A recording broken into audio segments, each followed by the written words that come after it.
పరాజయతని చేసుకోవడానికి మీకు ఎంత ధైర్యం?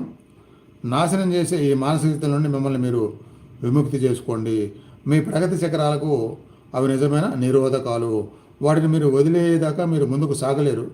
ప్రతి ఉదయము మీరు భగవంతుని బిడ్డలని జ్ఞాపకం చేసుకోండి. మీ కష్టాలు ఏవైనప్పటికీ వాటిని జయించే శక్తి మీకుంది. పరమాత్ముడు విశ్వశక్తికి వారసులారా, మీరు ప్రమాదం కన్నా ఎక్కువ ప్రమాదకరమైన వారు. ఒక తెలివైన పిల్లవాడు సులువైన సమస్యల మీద పనిచేయడాన్ని లెక్క చేయడు. అతడు కష్టమైన సమస్యల సవాళ్ళను ఆనందిస్తాడు. కానీ చాలామంది జీవితపు సమస్యలకు భయపడుతున్నారు. నేను వాటిని చూసి ఎన్నడూ భయపడలేదు. ఎందుకంటే నేను ఎప్పుడు ఇలా ప్రార్థించాను, ఈశ్వర, నీ శక్తి నాలో పెరగాలి. నీ సహాయంతో నా సమస్యలను ఎల్లప్పుడూ అధిగమించడానికి కావలసిన అనుకూలమైన మనస్థితిలో నన్ను ఉంచు. మరి దీనికి యాజ్ ఇట్ ఈజ్గా కాకపోయినా యోగానంద గారిలాగా చిన్ననాటి నుంచి నేను ప్రార్థించిన విధానం ఏంటంటే, నాకు ఆధ్యాత్మిక జ్ఞానాన్ని, ఆధ్యాత్మిక శక్తిని బాగా ఇచ్చి, ఆ ఆధ్యాత్మిక శక్తి, ఆధ్యాత్మిక జ్ఞానాన్ని మరింత పెంచుకుంటూ దాంతోనే జీవితాన్ని గడుపుతూ అలాంటి దాన్ని అందరికీ పంచే విధంగా నాకు శక్తినిస్తే నా జీవితాన్ని అలానే ఉంచుతాను. అదే నేను ఇష్టపడుతున్నాను. అలా కలిగేట్టుగా చేయమని ఇలా ప్రార్థించేవాను అన్నమాట. బహుశా ఆ ప్రార్థనలు భగవంతుడికి చేరుకున్నాయి. కాబట్టి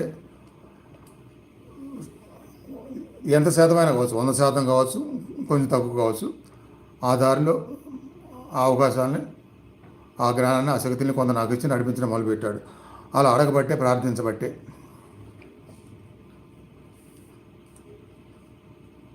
ఇంకొకసారి వినండి యోగానంద గారు ఆయన తరహాలో ఏం ప్రార్థించారో. ఈశ్వర, నీ శక్తి నాలో పెరగాలి.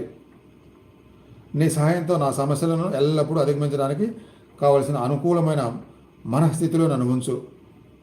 అట్లా అంటే ఆయన మనసుకి ప్రాధాన్యత ఇచ్చారు, బాగా ఇచ్చి ఆ మనస్థితి అలా అన్ని పరిస్థితులు అధిగమించడానికి తగ్గట్టుగా ఉంచమని చెప్పారు. ఒకటి. రెండోది, నీ శక్తి నాలో పెరగాలి, నీ సహాయం కావాలి. ఇక ఆ రెండు ఉంటే జీవితాన్ని తిరిగే ఉంది. భగవంతుడి శక్తి మనలోకి వచ్చి భగవంతుడి సహాయం కూడా మనకు వస్తే ఇంకా జీవితంకి తిరిగే ఉంది. కాబట్టి యోగానందరికి కూడా కరెక్ట్గా ఆ ప్రార్థనకు తగ్గట్టుగా అలానే బ్లెస్సింగ్స్ వచ్చి అంత గొప్ప ప్రపంచానికి ప్రఖ్యాతిగాంచిన పరమహంస అయ్యారనమాట.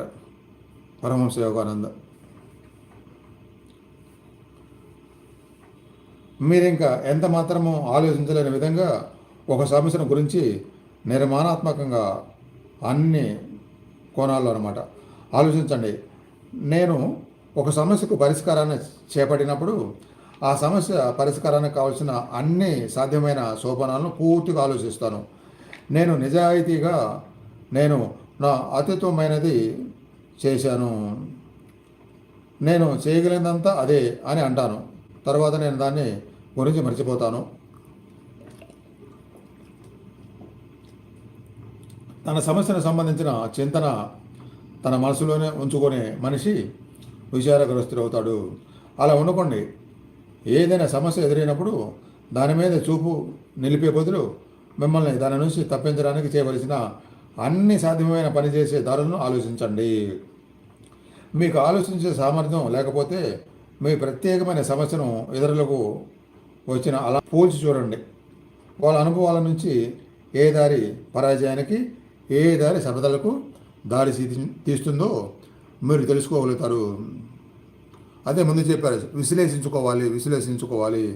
అలా విచారణలో ఉండిపోయి దాంట్లోనే మునిగిపోకుండా విశ్లేషించుకొని దారుల్ని కనుక్కొని ఒక మార్గం నిర్దేశించుకొని అలా బయటపడాలని చెప్తారనమాట. ఆచరణాత్మకంగా కనిపించే ప్రయత్నాలను ఎంపిక చేసుకొని వాటిని అమలుపరచడంలో కార్యప్రగతులు కండి. ఈ విశ్వం గ్రంథాలయం అంతా మీలోనే దాగి ఉంది. మీరు తెలుసుకోవాలని కోరుతున్న విషయాలన్నీ మీలోనే ఉన్నాయి. వాటిని బయటకు తీసుకురావడానికి సృజనాత్మకంగా ఆలోచించండి.